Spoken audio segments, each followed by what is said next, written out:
பிரியமானவர்களே, இயேசு கிறிஸ்துவின் இனிதான நாமத்தில் என் அன்பின் வாழ்த்துக்கள். இந்த ஆசீர்வாத நிகழ்ச்சியில உங்களை சந்தித்து மீண்டும் உங்கள் ஆசீர்வாதத்திற்காக ஜெபிப்பதில் நான் மகிழ்ச்சி அடைகிறேன். இப்பொழுதும் உங்கள் ஆசீர்வாதத்திற்காக ஜெபிப்பதற்கு முன்பாக தேவனுடைய வார்த்தை உங்களோடு பகிர்ந்து கொண்டு நான் ஜெபிக்க விரும்புகிறேன்.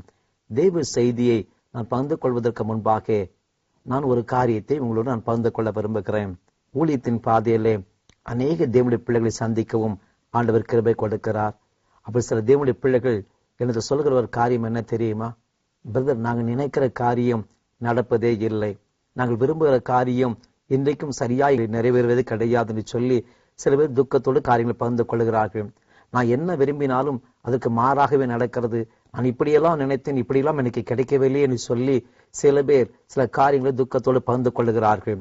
அப்படிலாம் சில காரியங்கள் பகிர்ந்து கொள்கிற பொழுதுதான் என் உள்ளத்தில் கூட சில மன கேள்விகள் எழும்பினது உண்டு. ஏன் ஆண்டவர் தேவர்களுக்கு செய்யவில்லை, ஏன் இப்படிப்பட்ட காரியங்கள் வாழ்க்கை நடக்கவில்லை என்று சொல்லி என் உள்ளத்தில் கூட அப்படிப்பட்ட கேள்விகள் எழும்பினது உண்டு. ஒரு முறை நான் இதை குறித்து யோசித்துக் கொண்டிருக்கிற பொழுது ஆண்டவர் ஒரு காரியத்தை என் கண்களுக்கு முன்பாக நிறுத்தினார். ஒரு வேத வசனத்தை ஆண்டவர் எனக்கு தெளிவாய் வெளிப்படுத்தி காண்பித்தார்.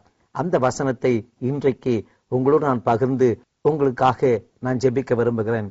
பிரசங்கி 7ஆம் அதிகாரம் 16ஆம் வசனத்தை உங்களுக்காக நான் வாசிக்கிறேன். மிஞ்சின நீதிமானாயிராதே, உன்னை அதிக ஞானிமாயமாக்காதே, உன்னை நீ ஏன் கெடுத்துக் கொள்ள வேண்டும் என கருமையானவர்களே, வேதம் அழகாய் சொல்லுகிறது, மிஞ்சின நீதிமானாக இருக்கவே வேண்டாம், நம்மை அதிக ஞானவான் நினைக்க வேண்டாம், அதுவே நம்முடைய வாழ்க்கையிலே கேடான காரியத்தை கொண்டு வருமா. அந்த வேதத்தை கவனமா வாசித்து பார்ப்பீர்களானால் தேவனுடைய பிள்ளைகள் நாம் நீதிமானாக இருக்க வேண்டும். அது தேவன் விரும்புகிற காரியம். நாம் நீதிமானாக இருக்கிறதை தேவன் விரும்புகிறார், மிஞ்சின நீதிமானாக இருக்கிறதை தேவன் விரும்புவதில்லை. அதுதான் சரியாக நாம் அறிந்து கொள்ள வேண்டிய ஒரு காரியம். எனக்கு அருமையானவர்களே, ஏன் ஆண்டவர் சொல்லுகிறார்? நீங்க வேதத்தை எல்லாம் நீங்க கவனமாக நீங்கள் வாசித்து பாருங்கள். நீதிமொழிகள் 23ஆம் அதிகாரம் 14ஆம் வசனத்தை வாசித்து பாருங்க. அங்க வேதம் என்ன சொல்லுகிறது தெரியுமா? தேனை கண்டால் அதை சாப்பிடு, அது நல்லது என்று ஆண்டவர் சொல்லுகிறார். அதே ஆண்டவர் நீதிமொழி 25ஆம் அதிகாரத்துல 16ஆம் வசனத்தை வாசித்து பார்க்கலாம்னால் அங்கு வேதம் என்ன சொல்கிறது தெரியுமா? தேனை கண்டால் சாப்பிடு, ஆனால் மிஞ்சி சாப்பிடாதே, மிதமிஞ்சி சாப்பிடாதே, அப்படி மிதமிஞ்சி சாப்பிட்டால் நீ வாந்தி எடுத்து போடுவாய் என்று சொல்லி ஆண்டவர் தான் சொல்லுகிறார். தேனை சாப்பிடு, நல்லது, உன் சரீரத்துக்கு நல்ல ஒரு காரியம் என்று சொல்லி தேவன் தான் சொல்லுகிறார். ஆனா அதை எப்படி சாப்பிட வேண்டுமா? அதையும் அளவோடு தான் நாம் சாப்பிட வேண்டும். அது அளவுக்கு மிஞ்சி நாம் சாப்பிடுகிற பொழுது அது நம்முடைய உடலை கெடுத்து விடுகிறது, நாம் வாந்தி பண்ணி போட்டு விடுகிறோம். அதே போல ஆண்டவர் சொல்ல, நீ நீதிமானா இரு, நல்ல ஒரு காரியம். ஆனால் தேவன் நினைத்ததற்கு மேலாக நீ ஒரு மிஞ்சின ஒரு நீதிமானாக நீ இருக்கிற பொழுது அது நம்முடைய வாழ்க்கையில ஆசீர்வாதத்தை தடை பண்ணி விடுகிறது. இந்த மிஞ்சின நீதிமான் என்பது எதை குறிக்கிற காரியம் எனக்கு தெரியுமா? பெருமையை குறிக்கக்கூடிய ஒரு காரியம். அதுதான் வேதம் அழகாய் சொல்லுகிறது. மிஞ்சின நீதிமானுக்குள்ள என்ன வருகிறது? பெருமை வந்து விடுகிறது. நான் செய்வது எல்லாம் சரி அப்படி நினைக்கிற பொழுது நம்முடைய சுய நீதி நம்மளுக்கு வெளிப்பட ஆரம்பித்து விடுகிறது. இந்த மிஞ்சின நீதிமானாய் மாறுகிற பொழுது சுயம் நம்முடைய வெளிப்படும், சுய நீதியைத்தான் நாம் வெளிப்படுத்த ஆரம்பித்து விடுகிறோம். அந்த சுயநீதி என்றைக்கு ஒரு தேவனுடைய பிள்ளையோட வாழ்க்கையிலே ஒரு மனித வாழ்க்கையில் வெளிப்படுகிறதோ அவருடைய வாழ்க்கையிலே அது ஆசீர்வாதத்தை கொண்டு வராது, தேவையில்லாத கேடான காரியத்தை கொண்டு வந்து விடும். அதுதான் ஆண்டவர் அழகாய் சொல்லுகிறார், நீ மிஞ்சின நீதிமானாக இருக்காதே, உன்னை அதிக பெரிய ஞானவான் நீ நினைக்காதே. அப்படியெல்லாம் நீ நினைத்துக் கொண்டு இருப்பாயானால் அது உன் வாழ்க்கையிலே வேதனை கொண்டு வந்து விடும். இந்த செய்தியை கேட்க நன்மையான தேவனுடைய பிள்ளையே, ஒருவேளை நீ நினைக்கலாம் செய்வது எல்லாம் சரிதான், நான் எல்லாம் சரியாக செய்கிறேன், என்னை போல யாருமே கிடையாது என்று சொல்லி நான் ரட்சிக்கப்பட்டிருக்கிறேன், நான் அபிஷேகம் பண்ணப்பட்டிருக்கிறேன், நான் தவறே செய்வது கிடையாது, நான் செய்வதெல்லாம் சரி, நான் பேசுவதெல்லாம் சரி என்று சொல்லி நீயாக நினைத்துக் கொண்டிருக்கிறாயா? அதுதான் மிஞ்சின நீதிமான். அந்த நீதிமானை தேவன் விரும்புவது கிடையாது. தேவ சமூகத்தில் ஆண்டவர் விரும்புகிறபடி ஒரு நீதிமானாக நீ இருப்பாயானால் உன் வாழ்க்கையிலே நீ விரும்புகிற நன்மைகளை தேவன் கொடுப்பார். உன் வாழ்க்கையில வேதனையான சம்பவங்கள் வராதபடிக்கு தேவன் உன்னை வேலையடைத்து பாதுகாத்துக் கொள்வார். கரிமாளர்களே, ஒரு சம்பவத்தையும் நான் உங்களோடு பகிர்ந்து கொள்ள விரும்புகிறேன். ஒரு முறை ஒரு மருத்துவர் என்னோடு பேசிக் கொண்டிருந்தார். தமிழ்நாட்டில் இருக்கக்கூடிய ஒரு பெரிய மருத்துவக் கல்லூரி குறித்து பேசினார். அவர் சொன்னார், பிரதர், பெரிய மருத்துவக் கல்லூரியிலிருந்து வருகிற மருத்துவர்கள் மற்றவர்களை மதிப்பதே கிடையாது. அவர் சொல்வார், நாங்கள் இவ்வளவு பெரிய மருத்துவக் கல்லூரியிலிருந்து வருகிறோம், உங்களுக்கெல்லாம் ஒரு ஞானமும் கிடையாது, பெரிய மருத்துவக் கல்லூரி வந்து இருக்கிறபடினாலே எங்களுக்கு நீங்கள் ஒன்றும் சொல்ல வேண்டிய அவசியமே கிடையாது, எங்களுக்கு நல்ல ஞானம் இருக்கிறது, நாங்கள் அவ்வளவு பெரிய கல்லூரி படித்து வந்தபடினாலே உங்களிடத்துல நாங்கள் ஆலோசனை கேட்க முடியாதுன்னு சொல்லி மற்ற மருத்துவ கல்லூரி படித்த மருத்துவர்களை அற்பமாய் நினைப்பார்களாம். அவருடைய ஒரு வார்த்தை கேட்பதும் கிடையாதாம். ஏதாவது காரியம் வந்தால் நாங்கள் எல்லாம் பார்த்துக் கொள்வோம், நீங்கள் சொல்ல வேண்டிய அவசியம் இல்லை என்று சொல்லி தங்களை குறித்த ஒரு பெரிய ஞானவான், எனக்கு ஞானம் இருக்குன்னு சொல்லி எப்பொழுது பார்த்தாலும் பெருமையை பேசிக்கொண்டே இருப்பார்களாம். அப்போ சொல்ல, நாங்கள் எவ்வளவு சொல்லி பார்த்தோம் பிரதர், நாங்களும் மருத்துவக் கல்லூரியில் படித்திருக்கிறோம், எங்களை எல்லாம் அற்பமா நினைப்பார்கள். அவன் நடந்த காரியம் என்ன தெரியுமா? அந்த பெரிய மருத்துவ கல்லூரியில் படித்து வந்த ஒரு மருத்துவர் தவறான ஒரு காரியத்தை செய்த நிமித்தமாக ஒரு ஜீவனையை பறிபோகும்படிய நிலைமை ஏற்பட்டது. நடந்த காரியம் என்ன தெரியுமா? இந்த சின்ன மருத்துவ கல்லூரி படித்து சொன்னாரு, அவரை தேடி வந்து எனக்கு எப்படியாவது உதவி செய்ய வேண்டும் என்று சொல்லி இவரிடத்திலே வந்து நிற்க வேண்டிய நிலைமைக்கு அவருடைய நிலைமை போய்விட்டது. காரணம் என்ன தெரியுமா? நான் எதை செய்தாலும் சரியாக செய்து விடுவேன், நான் குற்றமே செய்ய முடியாது, நான் என்ன காத்து சரியாக செய்வேன் சொல்லி தன்னை குறித்தே ஒரு மிஞ்சின நீதிமானாக, நான் பெரிய ஞானவான் என்று சொல்லி தன்னை குறித்த ஒரு சுய நீதி கிரியை செய்தபடினாலும் அவருடைய வாழ்க்கையில் வேதனை வந்தது. அந்த வேதனை வந்த பொழுது என்ன நடந்தது?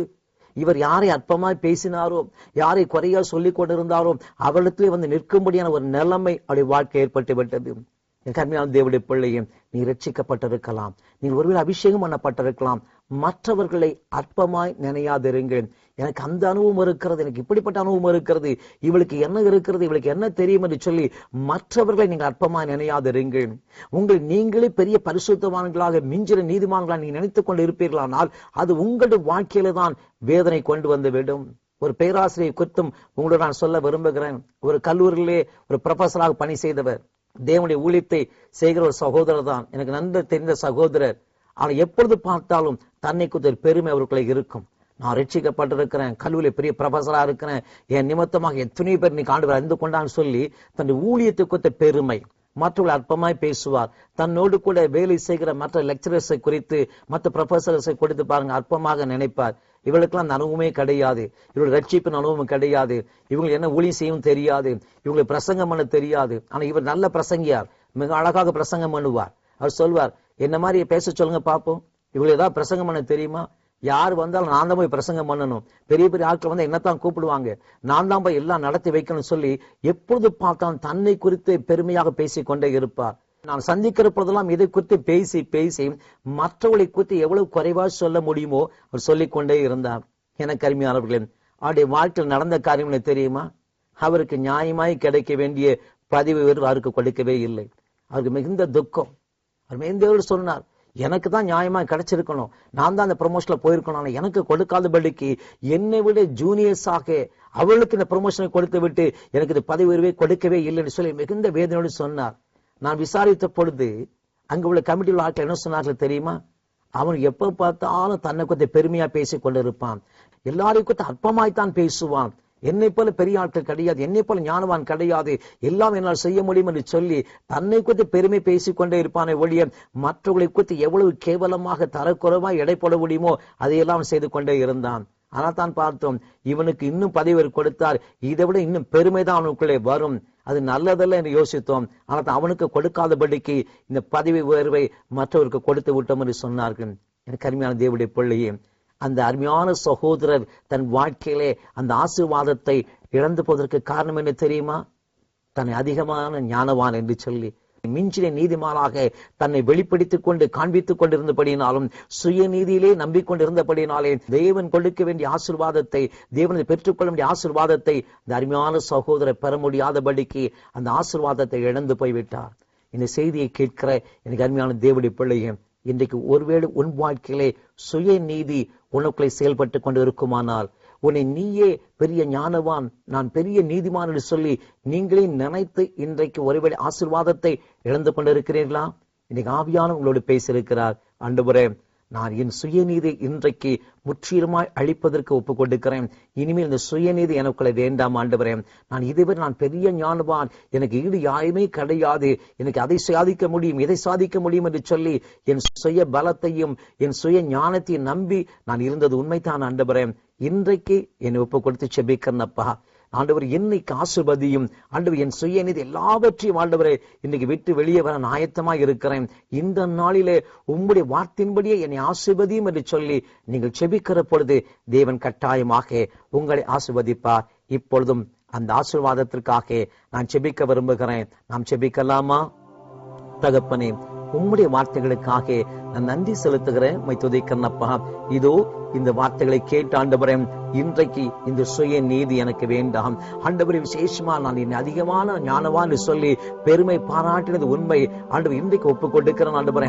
இந்த பாவத்தை மன்னித்து ஆண்டவரே, உம்முடைய வார்த்தையின்படி ஆசீர்வதியும் என்று சொல்லி யாரெல்லாம் இன்றைக்கு தங்களை அர்ப்பணித்து ஜெபிக்கிறார்களோ ராஜா, இன்றைக்கு அந்த பிள்ளைகள் மீது உம்முடைய ஆசீர்வாதம் இறங்கி வர வேண்டுமா நான் ஜெபிக்கிறேன் அப்பா.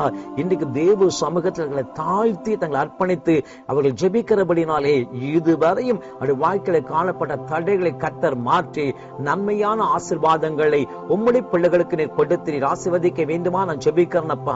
இதுவரை உம்முடைய பிள்ளைகளுக்கு நியாயமாய் கிடைக்க வேண்டிய காரியங்களிலே தடைகள் இருந்திருக்கலாம். இன்றைக்கு அர்ப்பணித்து ஜெபித்தபடினாலே அந்த தடைகளை மாற்றி ஆண்டவரே, உம்முடைய பிள்ளைகளுக்கு நியாயமாய் கிடைக்க வேண்டிய சகல ஆசீர்வாதங்களையும் உம்முடைய பிள்ளைகளுக்கு நீர் கொடுத்து நீர் ஆசீர்வதிக்க வேண்டுமாக நான் ஜெபிக்கிறேன் அப்பா. உம்முடைய கரம் அப்படியே உம்முடைய பிள்ளைகளை எனக்கு தொடுகிறதற்காக ஸ்தோத்திரம். நீர் ஆசீர்வதித்து விட்டதற்காக ஸ்தோத்திரம். இயேசுவின் நாமத்திலே ஜெபிக்கிறேன் பிதாவே. ஆமென், ஆமென். பிரியமானவர்களே, கர்த்தர் இன்றைக்கு தாம் சொன்ன வார்த்தையின்படியே நீங்கள் தேவ சமூகத்தில் உங்களை தாழ்த்தி விட்டபடினாலே இந்த நாளிலிருந்து தேவன் உங்களை ஆசீர்வதித்து உயர்த்துவார். ஆமென்.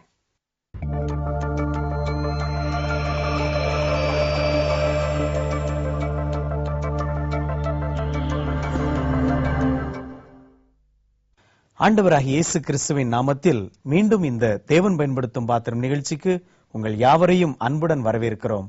அன்பு சகோதர சகோதரிகளே, இந்த நாளிலும் நம் மத்தியிலே தூத்துக்குடி மாவட்டம் மெஞ்ஞானபுரம் என்ற பகுதியிலே கர்த்தருடைய ஊழியத்தை செய்து வரும் அன்பு சகோதரர் ராபர்ட் ஜெபசிங் அவர்கள் வந்திருக்கிறார்கள். கர்த்தரின் பாதம் என்ற ஊழியத்தை நடத்தி வரும் அந்த சகோதரரை நாம் இன்றைக்கு சந்திக்கலாமா? Praise the Lord brother. Praise the Lord. இந்த தேவன் பயன்படுத்தும் பாத்திரம் நிகழ்ச்சியிலே உங்களை சந்திப்பது மிக்க மகிழ்ச்சி. ரொம்ப சந்தோஷம். உங்கள் இளம் வயதிலேயே ஆண்டவருக்கென்று உங்களை அர்ப்பணித்து ஆண்டவர் இயேசுவின் ஊழியத்தை நீங்கள் செய்து வருகிறது குறித்து நாங்கள் மிக்க மகிழ்ச்சி அடைகிறோம். உங்களுடைய அனுபவங்களை பகிர்ந்து கொண்டால் நிச்சயமாகவே இந்த நிகழ்ச்சியை பார்த்து கொண்டிருக்கிற ஏராளமான வாலிபர்களுக்கு அது பயனுள்ளதாக இருக்கும் என்று சொல்லி விசுவாசிக்கிறோம். எப்படி நீங்கள் ஆண்டவராகிய இயேசு கிறிஸ்துவை ஏற்றுக்கொண்டு அந்த ரட்சிப்பின் அனுபவத்துக்குள்ளாக கடந்து வந்தீங்க பிரதர்? 1995 ஆண்டுல என்னுடைய லைஃப்ல ஒரு பயங்கரமான ஒரு ஆக்சிடென்ட் ஆகி போச்சுது. சரி. என்னுடைய இளம் வயசுல நான் ஆண்டவர் ஊழியத்துக்குன்னு சொல்லி அர்ப்பணிதம் பண்ணியிருந்தேன். இப்படி இருக்கிற நேரத்தில் தான் சென்னைக்கு போயிருக்கும்போது என்னுடைய ரிலேஷன் மூலமா ஒரு நல்ல ஒரு கம்பெனியில் ஒரு வேலை கிடைச்ச உடனே சென்னையில் அந்த கம்பெனியில் போய் ஜாயின் பண்ணேன். ஆகையினால ஊழியத்துக்கு அர்ப்பணிச்சிருந்த பொழுதிலும் நல்ல ஒரு ஜாப்னு சொன்ன உடனே நான் அங்கே போய் ஜாயின் பண்ணிட்டேன். அப்படி இருக்கும்போது தான் சரியா ஒரு வருஷம் தான் நாங்கள் வேலை பார்த்துட்டு இருந்திருப்பேன். ஒரு பயங்கரமான ஒரு ஆக்சிடென்ட். அந்த ஆக்சிடென்ட் எவ்வாறு நிகழ்ந்தது? அது சென்னையில் மவுண்ட் ரோட்ல அண்ணா அறிவாலயத்துக்கு முன்பதாக இருக்கிற அந்த பிளாட்ஃபார்ம்ல நடந்து போயிட்டு இருக்கிறேன். பின்புறத்துல இருந்து ஒரு மினி லாரி, பிரேக் ஃபெயிலியர் ஆன ஒரு மினி லாரி ரொம்ப ஸ்பீடா வந்து அந்த சிக்னல்ல வந்து இடிச்சாச்சுன்னா பிரச்சனைன்னு சொல்லி அப்படியே பிளாட்ஃபார்ம்ல வந்து ஏத்திட்டாரு. அப்படியே நடந்து போயிட்டு இருக்கிறேன், என் மேல வந்து வண்டி மோதிட்டுது. அந்த கொடிய ஆக்சிடென்ட்ல தலையில பயங்கரமா அடிபட்டு மூளையில ரத்தம் கட்டிட்டது, மேல்நாட கீழாட போட்டிச்சுது, உடம்பு எல்லாமே பயங்கரமா அடிபட்டு போச்சுது. அதுல இடத்துல சுமார் 2 மணி நேரம் ஒரு செத்த நாயை போல கிடந்தேன். யாருமே எனக்கு உதவி செய்யறதுக்கு யாருமே வரல. ஆகையினால அப்படி இருக்கிற அந்த சூழ்நிலை தான் சென்னை சார்ந்த ஒரு ஆட்டோ ஓட்டுநர் தயாளன் சொல்லக்கூடிய ஒரு சகோதரர் தான் எல்லாரும் வேடிக்கை பார்க்கிற போல பார்த்துட்டு இருந்திருக்கிறார். ஆனாலும் ஆண்டுடைய பெரிதான கிருபை தான் பிரதர். அவர் வந்து என்ன அப்படியே தூக்கி தான் ஆட்டோல கொண்டு வந்து வச்சு அப்படியே கவர்மெண்ட் ஹாஸ்பிட்டல் கொண்டு போய் சேர்த்தாரு. என்னுடைய பாக்கெட்ல இருக்கிற விசிட்டிங் கார்டை கொண்டு கம்பெனிக்கு தெரியப்படுத்துறாங்க, என்னுடைய ரிலேஷனுக்கு தெரியப்படுத்துறாங்க. எல்லாரும் வந்து பார்த்தாச்சுனாக்கா டாக்டர் சொல்லிட்டாங்க தலையில பயங்கரமா அடிபட்டு இருக்குது, மூளையில ரத்த முன்னீரம் கட்டி இருக்குது, இந்த மனுஷன் பழைச்சாலும் சுயநினைவோடு இருக்கிறது அரிதான ஒரு காரியம். உடம்பு எல்லாமே அடிதான், இடது கால் 2 துண்டா விழுந்து போச்சுது, பாத பகுதி 2 துண்டா விழுந்து போச்சுது. டாக்டர் சொல்லி இருக்கிறாங்க இப்ப உடனே இந்த காலை கட் பண்ணி நம்ம எடுக்கணும், அப்படி எடுத்தாதான் இந்த ரத்தத்தெல்லாம் நிக்க முடியும், ரத்தம் ஏத்துறது ஏதாவது பிரயோஜனம் ஆகும், அப்படி இல்லைன்னா இது வந்து உண்மையை பண்ண முடியாது சொல்லிட்டாங்க. இந்த சூழ்நிலை தான் என்னுடைய ரிலேஷன் எல்லாம் சேர்ந்து மெட்ராஸ்ல பெரிய ஒரு ஆஸ்பத்திரி, அங்க என்னுடைய கம்பெனி ஓனர் எல்லாருமே என்ன கொண்டு போய் அங்க போய் அட்மிட் பண்ணிருக்கிறாங்க. அங்கேயும் டாக்டர் உடனே இந்த காலை கட் பண்ணி எடுக்கணும் தான் சொல்லி இருக்கிறாங்க. அப்படி இருக்கிற இந்த சூழ்நிலை முதல்ல உயிர் பிழைக்க வைக்கணும்னு சொல்லிட்டு இந்த காலை குறித்து நம்ம உண்மையை அக்கறை எடுக்க வேண்டாம், இது முட்டு கீழே காலை கட் பண்ணி எடுக்கிற தவிர வேற வழியே கிடையாது. ஆகையினால முதல்ல மூளையில இருக்கிற அந்த ரத்தத்தை நீரை வேறுபடுத்தி எடுத்துட்டு உயிர் பிழைக்க வைப்போம்னு சொல்லி எனக்கு தீவிரமான சிகிச்சை கொடுத்திருக்காங்க. அன்னைக்கு நாள் அந்த இன்டென்சிவ் கேர்ல தான் நான் இருந்திருக்கிறேன். இது நடந்ததெல்லாம் உங்களுக்கு எதுவுமே தெரியாது? எனக்கு ஒண்ணுமே தெரியாது. ஆண்டவருடைய கிருபையினால எனக்கு சுயநிலை வந்த உடனே டாக்டர் சொல்லியிருக்காங்க, உயிர் பிழைக்க வச்சுட்டோம், இந்த காலை கட் பண்ணி எடுக்கிறத தவிர வேற வழியே கிடையாது சொல்லி. என்னுடைய பேரண்ட்ஸும் சரின்னு சொல்லி கையால கட் பண்ணி எடுத்துருங்க அப்படி சொல்லி கையெழுத்து வச்சு வச்சிருக்காங்க. ஒரு இன்டென்சிவ் கேர்ல கொண்டு போய் ஒரு மிஷின்ல காலை கொண்டு போய் வைக்கணும். மிஷின் காலை கட் பண்ணும், 1/2 மணி நேரம் தான் அந்த ஆபரேஷன் நடக்கும்னு சொல்லி டைம் எல்லாம் குறிச்சிருக்காங்க. எனக்கு ஒண்ணுமே தெரியாது. இப்படி இருக்கிற அந்த சூழல் தான் அங்க இருக்க ஒரு டாக்டர் தான் சொல்லியிருக்காரு, ஏன் இந்த காலை கட் பண்ணி எடுக்கணும், சின்ன சின்ன கம்பி ராடுகள்லாம் போட்டு ஒண்ணு சேர்த்து வச்சானே நம்முடைய மெடிக்கல் ஸ்டூடெண்ட்களுக்கு அது உபயோகமா இருக்குமே சொல்லி அவங்களுடைய சுயநலத்துக்காக சின்ன சின்ன கம்பி ராடு பெரிய ரிம் எல்லாம் போட்டு என்னுடைய காலை ஒண்ணு சேர்த்து வெளியே கொண்டு வந்திருக்காங்க. அவங்களுக்கு ஒரு பிராக்டிஸ் கிடைக்கணும் அப்படிதான் பண்ணிருக்காங்க. 1/2 மணி நேரம் நடக்க வேண்டிய ஆபரேஷன் அவனுடைய கிருபையினால் 6 மணி நேரமா மாற்றப்பட்டு விழுந்து போன என் இடது காலின் பாதப்பகுதி ஒண்ணு சேர்த்து வெளியே கொண்டு வந்திருக்காங்க. இப்படி எனக்குன்னு ஒரு தனி அறையை வச்சு அந்த தனி அறையில எனக்கு ஒவ்வொரு நாள் ட்ரீட்மெண்ட் கொடுத்துட்டு இருந்தாங்க. ஒவ்வொரு நாள் காலையும் டாக்டர் வருவாங்க, என் முதுகு 2 வளைப்பாங்க, முதுகு தண்டு வளத்துல ஊசி போடுவாங்க, 2 கால் அப்படியே மரத்து போயிரும். பின்புதான் அந்த கால் பாத பகுதியை சுத்தம் செய்வாங்க. ஒவ்வொரு நாளும் செத்து தான் பிழைப்பேன் பிரதர். அவ்வளவு ஒரு நரகமான ஒரு வாழ்க்கை. அப்படி இருக்கும்போது தான் டாக்டர் சொன்னாங்க, மேல்நாடு கீழ்நாடு போட்டிட்டு இருக்குது, இந்த வாய் இனி சரிவர இயங்குறது கஷ்டமான ஒரு காரியம், எல்லாம் ஜெயமாயி போயிட்டு இருக்குது, அதனால தொண்டையில ஒரு ஆபரேஷன் செய்ய போறோம், அது செய்த பின்பு இந்த வாயை திறக்கிறதுக்குரிய ஏற்பாடு செய்யலாம் சொல்லியிருந்தாங்க. இந்த தொண்டையில செய்ய போகிற ஆபரேஷன் கொடிய ஆபரேஷன், ஒருவேளை மறித்தும் போகலாம்னு சொன்னதுனால என்னுடைய தகப்பனாரு, ஐயோ என் பிள்ளை செத்துட்டு போயிடக்கூடாது, அப்படியே நீங்க வச்சிருங்க, எந்த ஆபரேஷன் பண்ண வேண்டாம்னு சொல்லி நான் அதே ரூமுக்கு கொண்டு வந்து வச்சுட்டாங்க. ஒவ்வொரு நாள் காலையில ஒரு டாக்டர் ஒருத்தர் வந்து இந்த கால் பாத பகுதியை பார்க்கணும் அப்படின்னு சொல்லி இருக்கிற நேரத்துல ஒரு டாக்டர் ஒருத்தர் வந்திருக்கிறாரு. அவர் வந்து இந்த கால் பாத பகுதியை பார்க்க விரும்புறாரு சொல்லி மற்ற டாக்டர்ஸ் எல்லாம் வெளியே காத்துட்டு இருக்கிறாங்க. அப்போ ஒரு நாள் காலையில அது திடீர்னு அந்த அறைக்குள்ள ஒருத்தர் வருகிறத நான் கண்டேன் பிரதர். படுத்த படுக்கை தான் இருக்கிறேன். இந்த காலை சுத்தம் செய்யும்போது யாரையும் உள்ளுக்குள்ள அனுமதிக்கலாம் மாட்டாங்க. யாரும் வந்து என்னுடைய ஷோல்டரை தொட்டது போல இருந்தது. அப்படி எனக்குள்ள ஒரு வல்லம் வந்து இறங்கினது. படுத்த படுக்கை இருக்கிறேன்னா அப்படி எழுந்து உட்கார ஆரம்பிச்சேன். யாருன்னு உங்களுக்கு தெரியாது? யாரையும் தெரியல. யாரும் வந்து அப்படி தொட்டா அப்படி இருக்கும். அந்த ஒரு செகண்ட்ல அப்படி அந்த வல்லமை இறங்கினதுதான் ஒரு ஆண்டோடைய பெரிதான கிருபையினால வாய் அப்படியே படபடபடன்னு திறந்துட்டது. ஒரே நிமிடம், ஒரு செகண்ட்ல இந்த கொட்டாய் விட்ட அது எப்படி இருக்கும் அதே போல நன்ற வாயை திறக்க முடிஞ்சிட்டு அப்பா அம்மாவை கூப்பிட்டேன், என்னன்னு சொல்லி கேட்டாங்க. உடனே இந்த டாக்டருக்கு அறிவுப்படுத்தினாங்க. உடனே டாக்டர்ஸ் வந்து பார்த்தாங்க. ஒரு மனிதனுடைய வாயின் விரிவாக்க 4 விரற்கேடு தான், வைத்து காமிங்க சொன்னாங்க. வைத்து காமிச்சு நானு உடனே கரும்பு துண்ணை நன்றா செதுக்கி அதை நீங்க சவைச்சுட்டாங்க. நாங்க நல்லா சவைச்சு மென்று உங்களுடைய கரத்துல கொடுத்தேன். ஆல் ரைட் அப்படின்னு சொல்லி சொன்னாங்க.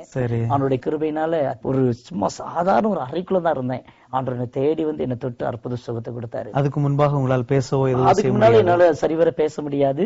இந்த ஒரே ஒரு சுண்டு விரல் தான் என்னுடைய வாய்க்குள்ளே போக முடியும். அந்த அளவுக்கு இது ஜாம் ஆகி போயிட்டு இருந்தது. ஆண்டவருடைய கிருபையினால் நான் எந்த ஒரு டாக்டர்கிட்ட இது வரைக்கும் போகவே இல்லை. எனக்கு பரம வைத்தியர் ஆண்டவர் இயேசுதான் அற்புதமா தொட்டு சுகமாக்கினாரு. இந்த சூழல் தான் என்னுடைய இடது கால் பாத பகுதி 2 துணை விழுந்து போனதை கம்பி ராடுகளை போட்டு வச்சிருந்தாங்க. அது வந்து அப்படியே செப்டிக் ஆகி போயிடுச்சு. கத்திரிக்கை அழிகிறதா எப்படி இருக்கும் பிரதர், அப்படி என்னுடைய இடது கால் பாத பகுதி இருந்தது. அந்த இடத்துல அப்படியே மயங்கி விழுந்து என்னுடைய சுத்தி என்னுடைய ரிலேஷன் இருந்தாங்க. இவன் தலையெழுத்து இவ்வளவுதான் சொல்லி புலம்பிக் கொண்டிருக்கிற அந்த சத்தத்துக்குன்னு தான் நான் முழிச்சேன். எல்லாம் தெரிஞ்சுக்கிட்டு என் வாழ்க்கை முடிய போகுதுன்னு சொல்லி அந்த நேரத்துல அங்க இருக்கிறதான டாக்டர்ஸ் என்ன டெஸ்ட் பண்ணிட்டு இருந்தாங்க. நான் கேட்டேன், ஒரு 5 வருஷம் கழிச்சாகிலும் என்னால் நடக்க முடியுமா? அவங்க சொன்னாங்க, இல்ல தம்பி செப்டிக் ஆயிட்டுது காலு, 3 நாள் கழிச்சு இந்த காலை கட் பண்ணி எடுக்கலன்னா உங்களுக்கு உயிருக்கு ஆபத்து சொல்லி என்னை தட்டி கொடுத்து அப்படி போயிட்டாரு. இந்த சூழல் தான் என்னுடைய சகோதரி ஒருத்தங்க இருக்கிறாங்க ராணிப்பேட்டுங்கிற ஒரு இடத்துல. அங்க என்னுடைய ஒரு கார் ஒன்றுல தூக்கி வச்சு அழைச்சிட்டு போனாங்க. அங்க போன இடத்துல தான் நான் ஒரு கேள்விப்பட்டேன், ஏசு லைக்ரார் மீட்டிங் நடக்கு காட்பாடிங்கிற இடத்துல அப்படி சொல்லி என்னுடைய உறவினர்களை கூப்பிட்டு என்ன அழைச்சிட்டு போங்க சொல்லும்போது என்ன ஒரு கார்ல கொண்டு வந்து என்ன அழைச்சிட்டு போனாங்க. கிரவுண்டுக்கு வெளியில ஒரு மரத்துக்கு அடியில ஒரு காருக்குள்ளதான் உட்காந்துட்டு இருந்தேன். அன்னைக்கு உருக்கமா ஜெபம் பண்ணிட்டு இருந்தேன், ஆண்டவரே இன்னைக்கு நீங்க என்ன தொட்டு சுகமாக்கினா உமக்கு ஊழியம் செய்வேன்ப்பா அப்படின்ட்டு. அன்னைக்கு பிரதர் பால் தினகரன் கர்த்தருடைய செய்தி கொடுத்துட்டு இருந்தாங்க. ஒரு வார்த்தை காலை குறித்து பேசவே இல்லை.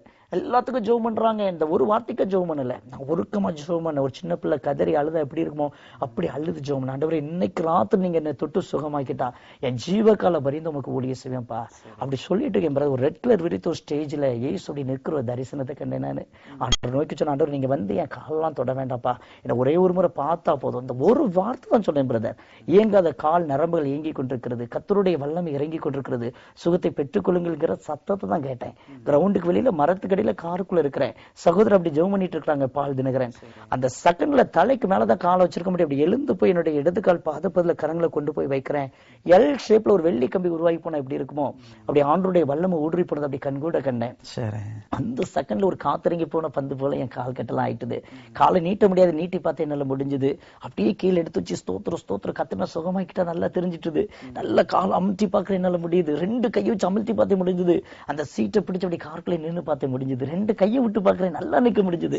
கத்திற்கு ஸ்தோத்திரம் சொல்லிட்டு அந்த கால் கெட்டலாம் நான் அவிழ்த்து பார்க்கிறேன். பிரதர், ஒரு பிரெட் காஞ்சிருந்தா எப்படி இருக்குமோ அப்படி காய்ந்து போய் இருக்கிறது. கத்திரிக்காய் அழுகி இருந்தது போல இருந்த அந்த கால் பாத பகுதி ஆண்டோடைய கிருபையினால அப்படி அருமையா காய்ந்திருக்கிறதை கர்த்தர் கிருபை செய்தார். அந்த இடத்துல எல்லா துணிகளையும் போட்டுட்டு எனக்கு 2 கிளச்சு கொடுத்திருந்தாங்க. அது சீட்டுக்கு கீழே தான் இருந்தது. 2ஐயும் தலைக்கு மேல பிடிச்சிட்டு நேர ஸ்டேஜுக்கு போயிட்டேன். என்னை கூட்டிட்டு போன எங்க ரிலேஷன் எல்லாருமே அந்த ஸ்டேஜ்ல தான் நான் மீட் பண்ணாங்க. ஆண்டோடைய கிருபையினால அந்த இடத்துல இருந்தே நடக்க கர்த்தர் கிருபை செய்தார். சரி, இவ்வளவு பெரிய அற்புதத்தை செய்து ஆண்டவர் உங்களை சந்தோஷப்படுத்தி இருக்கிறார். பிறகு எப்படி நீங்கள் கர்த்தருக்கு இந்த ஊழியம் செய்ய? என்னுடைய தாத்தா வந்து ஒரு ஐயர்வாளா இருந்தாங்க திருநெல்வேலி மாவட்டத்துல சங்கரன் கோவில்ங்கிற இடத்துல. என்னுடைய தாத்தாக்கு 5 பிள்ளைங்க. என்னுடைய தகப்பனார் தான் 5வது. அப்ப 1 வயசா இருக்கும்போது என்னுடைய தாத்தா ரெவரண்ட் ஏவி ராபர்ட் சைமன் மரித்து போயிட்டாங்க திடீர்னு சொல்லி. சோ அதனால தாத்தாவுடைய பெயர் எனக்கு வச்சதுனால நானும் ஒரு ஐயர்வாள் ஆகணும், ராபர்ட்ங்கிற பேர் எனக்கு இருக்கிறதுனால ஒரு எண்ணம் எனக்குள்ள சின்ன வயசுல இருந்தே இருக்கும். ஆகையினால அந்த எண்ணம் இருந்ததுனால மெஞ்ஞானபுரத்துல இருக்கிற அந்த பெரிய சென்ட் பால்ஸ் சர்ச்சில் அவனுடைய கிருபையினால 3.5 இயர்ஸ் கேட்டகிஸ்டா இருந்தேன். எப்படி ரெவரண்டா போயிடணும் அப்படின்ட்டு இந்த விபத்துக்கு அதுக்கப்புறம் நான் ஹீலாகி வந்த பிற்பாடு எல்லா ரெவரண்டுகள் மக்கள் எல்லாருமே என்ன என்கரேஜ் பண்ணாங்க.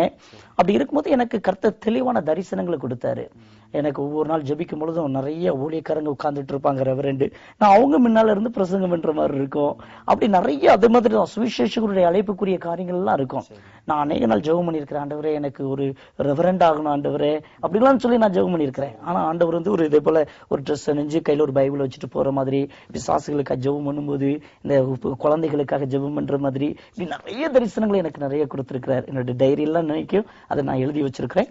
அதன்படியே ஆண்டவருடைய கிருபையினால என்ன தெளிவாக ஊழியத்துக்கு அழைச்சாரு. முழு நேர ஊழியத்துக்குன்னு சொல்லி இறங்கினேன். அப்பதான் இயேசு விடுவிக்கிறார் மூலமா மோகன் சிலாசஸ் அவங்க மூலமா கொடைக்கானல்ல ஒரு முழு நேர ஊழியர்களுக்கு சொல்லி ஒரு கேம்ப் நடத்தினாங்க. சுவிசேஷருடைய ஐக்கியம் அது இன்னைக்கு நடத்திட்டு இருக்காங்க. அந்த ஐக்கியத்துல நானும் இருக்கிறேன். அவனுடைய கிருபையினால அந்த ஐக்கியத்துக்கு நான் போயிருந்தேன். அங்க போன இடத்துல அவனுடைய கிருபையினால அண்ணன் பேசுனாங்க. ஒவ்வொரு வார்த்தையும் எனக்குன்னே பேசினது போல இருந்துச்சு. நீ கர்த்தருடைய சுவிசேஷத்துக்கு அழைக்கப்பட்டிருந்தியா, நீ அந்த சுவிசேஷத்துக்கு நீ போதகர் அழைக்கப்பட்டிருக்கியா, நீ போதகருக்கு நீ போ, நீ எதற்கென்று உன்னை ஒப்பு கொடுத்திருக்கியா அதுக்கு ஒப்பு கொடு சொல்லி பண்ணாங்க. அவனை சுவிசேஷத்துக்கு ஒப்பு கொடுத்துருக்கிறதுனால உடனே அந்த வார்த்தைக்கு நான் கீழ்ப்படிந்து ஆண்டவரே உமக்கு ஸ்தோத்திரம் சொல்லி ஒப்பு கொடுத்தேன். அன்னைக்கு இந்த பைபிளை கையில் எடுத்தேன் பிரதர். இன்னைக்கு வரைக்கும் கர்த்தருக்கு தொடர்ந்து ஊழியங்களை கொடுத்து ஆச்சரியமா கிருபையா தமிழ்நாடு முழுவதும் அவனுடைய கிருபை, கேரளா போன்ற பல இடங்களுக்கு அவனுடைய கிருபையா அழைச்சு பயன்படுத்திட்டு இருக்கிறார். சரி, என்ன விதமான ஊழியங்கள் எல்லாம் நான் வந்து பொதுவாக சுவிசேஷ ஊழியம் செய்துட்டு இருக்கிறேன். ஏன்னா எங்கெல்லாம் ஊழியத்துக்கு அழைக்கிறாங்களோ அங்கெல்லாம் கன்வென்ஷன்களுக்காக ஃபாஸ்டிங் பிரேயர்களுக்காக நான் போயிட்டு இருக்கிறேன். அது போக அவனுடைய கிருபையினால எங்களுடைய ஊழியத்தின் சார்பாக கர்த்தரின் பாதம் அப்படின்னு சொல்லி ஒரு பத்திரிகை ஊழியமும் நடத்திட்டு இருக்கிறேன் அவனுடைய கிருபையினால. அது போக ஒவ்வொரு வியாழக்கிழமை தோறும் ஆஸ்பத்திரி ஊழியம் நான் செய்துட்டு இருக்கிறேன். சரி, இந்த மருத்துவமனைக்கு சென்று நோயாளிகளை பார்த்து அந்த ஊழியம் உங்களுக்கு எப்படி அதன் மீது வாஞ்சை ஏற்பட்டது? எனக்கு இந்த இது வந்து எப்படின்னாக்கா என்னுடைய ஆக்சிடென்ட் பிறகுதான். நான் ஆஸ்பத்திரியில இருக்கும்போது எனக்கு யாராவது வந்து ஜெபம் பண்ண மாட்டாங்களா, எனக்கு யாராவது ஒரு ஆறுதலான ஒரு வார்த்தையை சொல்லிட மாட்டாங்களா, துடிச்சிருக்கேன் பிரதர். அப்படியே யாராவது ஒரு சின்ன ஒரு ஸ்தோத்திரம் சொல்லிட மாட்டாங்களாங்கிற ஒரு வார்த்தைக்கெல்லாம் நான் ஏங்கி இருக்கிறேன், ஒரு ஆறுதலுக்காக. அதனால எனக்குள்ள அந்த பாரத்தை ஆண்டவரே தந்தாரு. அதனால என்னைக்கு எனக்கு ஹீல் ஆச்சோ அதுல இருந்து நான் அந்த ஊழியத்தை நான் செய்துட்டு இருக்கிறேன் ஆண்டவருடைய கிருபையினால. இப்படி நான் ஊழியத்தை செய்துட்டு இருக்கும்போது கடந்த ஒரு 2 வருஷத்துக்கு முன்னால எனக்குள்ள ஒரு எண்ணம் வந்தது. நம்ம ஒருவேளை மாம்சத்துலதான் அந்த ஊழியத்தை செய்யறோமா, ஆஸ்பத்திரி ஊழியத்தை ஆண்டவர் சுகத்தை கொடுத்தாருங்கிறதுனால அப்படின்னு சொல்லி. அப்போ நான் ஒரு நாள் பஸ்ல ஏறிட்டேன். அந்த ஊழியத்துக்காக நான் போறதுக்காக, ஆஸ்பத்திரி போறதுக்காக ஏறி உட்கார்ந்து இருக்கிறேன். எனக்குள்ளே ஒரு எண்ணம் வருது, இதுதான் இன்னைக்கு தான் லாஸ்ட், இனிமே நம்ம போக கூடாது. இந்த ஊழியம் ஆண்டோடைய நமக்கு நல்ல மற்ற வெளியில ஊழியங்கள் இருக்கிறதுனால இந்த ஊழியம் அப்ப சரி என்ன இருக்கட்டும், இது நம்ம மாம்சத்துல ஓடிட்டு இருக்கிறோம் அப்படிங்கிற மாதிரி ஒரு எண்ணம் எனக்குள்ள இருந்துட்டுது. அப்போ நான் ஜெபம் பண்ணிட்டு போறேன், இந்த ஆஸ்பத்திரிக்கு போறேன், இதான் ஃபர்ஸ்ட் அண்ட் லாஸ்ட், இன்னையோட நம்ம ஆஸ்பத்திரி ஒளியும் முடிஞ்சுது அப்படின்னு சொல்லிட்டு நான் போறேன். ஒரு பர்டிகுலர் ஒரு ரூம் கதவு தட்டினா ஒருத்தங்க கதவு திறக்கிறாங்க. ஸ்டன் ஆகி போய் நிக்கிறாங்க என்ன பார்த்துட்டுது. உள்ளுக்குள்ள வாங்கன்னு சொன்னாங்க. அப்புறம் தான் அவங்க சொன்னாங்க, அவங்க குழந்தைக்கு வந்து மேல ஒரு பால் ஏதோ கொட்டி உடம்பு எல்லாமே அப்படி வெந்து போச்சுதான். சோ அதனால அந்த குழந்தைக்காக ஜெபம் பண்ணிட்டு இருக்கிறாங்க. ஆண்டவரே, ஒரு ஊழியக்காரர் நீர் எங்களுக்காக அனுப்பக்கூடாதா அப்படி சொல்லி அந்த அம்மா ஜெபம் பண்ணிட்டு நல்லா படுத்து தூங்கிட்டாங்களாம். அப்போ ஒரு சொப்பனங்கன் இருக்கிறாங்க. ஆண்டவர் இயேசுவும் நானும் அந்த இடத்துல வந்து அவர் ஜெபம் பண்ற மாதிரி, அந்த அறைக்குள்ள வந்து ஜெபம் பண்ணிட்டு போற மாதிரி அவங்க அந்த சொப்பனத்தை கண்டு தன்னுடைய தாயார்கிட்ட சொல்லிட்டு இருக்கிறாங்க. அந்த நேரத்துல தான் நான் போய் கதவை தட்டுறேன். கதவை திறந்தவன அவங்களுக்கு இருந்த சந்தோஷம், அவங்க சொன்னாங்க, பிரதர் இப்போதான் நாங்க உங்களை மீட் பண்ணோம் அப்படின்னு சொல்லி சொன்னாங்க. அதுல இருந்து இனிமேல் இந்த ஆஸ்பத்திரி ஊழியத்தை நம்ம லைஃப்ல விடவே கூடாது சொல்லி அவனுடைய கிருபையினால ஒவ்வொரு வியாழக்கிழமையும் இந்த ஆஸ்பத்திரி ஊழியம் செய்துட்டு இருக்கிறேன். சரி, ரொம்ப சந்தோஷம் பிரதர். இன்றைக்கும் இந்த நிகழ்ச்சியை பார்த்து கொண்டிருக்கிற ஜனங்கள் ஒருவேளை எவ்வளவோ துக்கத்திலும் துயரத்திலும் வாழ்ந்து கொண்டிருப்பார்கள், பாடுகளுக்கும் வியாதிகளுக்கும் மத்தியில் அவர்கள் வாழ்ந்து கொண்டிருப்பார்கள். அவர்களுக்காக நீங்கள் ஜெபிக்கும்படி உங்களை அன்போடு கூட கேட்டுக்கொள்கிறேன். காரணம், அந்த பாடுகளின் வழியாக, அந்த மருத்துவமனையின் அனுபவங்களின் வழியாக கடந்து வந்த உங்களுக்கு தான் அந்த வேதனையும் பாரமும் புரியும் இல்லையா? அவருடைய பாரத்தை புரிந்து கொண்டு ஜெபிக்க ஆண்டவர் இன்றைக்கு ஒரு தருணம் தந்திருக்கிறார். ஆகவே அவர்களுக்காக ஜெபிக்கும்படி உங்களை அன்போடு கூட கேட்டுக்கொள்கிறேன். நேசிக்கிறேன் எங்கள் அன்பின் பரலோக பிதாவே, இந்த நல்ல வேலைக்காக உமக்கு கோடான கோடி தோத்திரம் அப்பா. இந்த நேரத்திலும் கூட ஆண்டவரே, உம்முடைய தூய வார்த்தையை கேட்டுக்கொண்டிருக்கிற இந்த நல்ல பிள்ளைகளுக்காக நான் ஜெபிக்கிறேன். ஆண்டவரே உமக்கு ஸ்தோத்திரம். இந்த சத்தத்தை கேட்டுக்கொண்டிருக்கிற ஒவ்வொரு மக்களையும் நீர் கண்ணோக்கி பார்க்கும்படியே நான் ஜெபிக்கிறேன். குறிப்பாக வியாதி படுக்கையிலே ஆண்டவரே இந்த சத்தத்தை கேட்டுக்கொண்டிருப்பார்கள் என்றால், நடக்க முடியாத ஒரு நொண்டியாக இருந்த என்னை தொட்டு சுகமாக்கின இயேசுவின் வல்லமை அவருடைய சரீரத்தின் மீது வந்து இறங்கட்டும் என்று சொல்லி நான் கெஞ்சுகிறேன் அப்பா. ஆண்டவரே, மருத்துவர்கள் கைவிட்டாலும் நான் உன்னை கைவிடுவது இல்லை என்று சொல்லியிருக்கிறீங்களே கர்த்தாவே.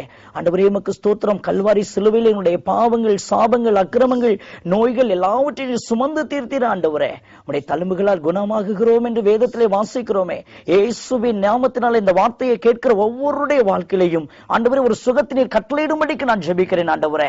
என்ன ஒரு காரியத்துக்காக உம்முடைய பிள்ளைகள் ஜெபிக்கிறார்களோ, இயேசுவின் வல்லமையுள்ள நாமத்தினாலே இப்பொழுது இவர்களை தொடுவீராக. இயேசுவின் நாமத்தினால் நம்முடைய சத்தத்தை கேட்டுக்கொண்டிருக்கிற ஆண்டவரே, ஆண்டவரே ஒவ்வொருவரையும் தொடுகிறதற்காய் ஸ்தோத்திரம் அப்பா.